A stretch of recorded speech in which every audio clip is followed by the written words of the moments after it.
Here's my Lenny bag that I carry some flashcards and my clipboard and a piece of paper and my favorite pen.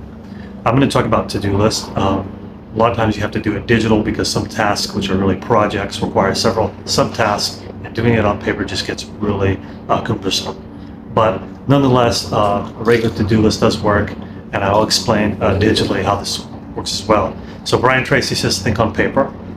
Essentially, a to-do list ideally needs to be action items. I define action items of things you must do that day. You write things, and if you just write things down that you know you have to do on a piece of paper, and then pick out the 5 that'll have the greatest impact on your life for that day, you want to get those items done. But of course, it gets more, we could expand a little bit.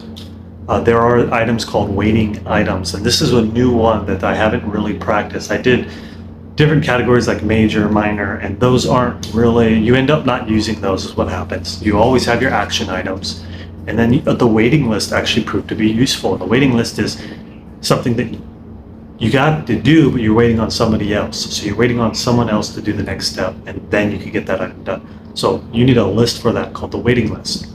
The next list is the biggest list. It's the back burner. Literally everything that pops in your life goes into the back burner. And it'll be very long, and what you probably should do is if you get more than 10 items on your back burner, start archiving them. Which leads to the 4th list, the archive. And it's only for the back burner. Action items, you just cross them out, delete them the second they get accomplished. Waiting lists, once they get off the waiting, they turn to action where they will eventually get deleted if you're getting things done. The back burner just gets archived, and you may have to resort this one every now and then, so the ones that are most likely you're going to do next are going to appear on top, and the others, once it gets past 10, just get archived. That's how that works, and it works great on a digital Kanban. The 5th item is a reoccurring task. I mean, anything you will do every single month is reoccurring, and you may want a list for that digital. Now there are things called events and dashboards, where you have all the days of the year lined up and things you got to do that day.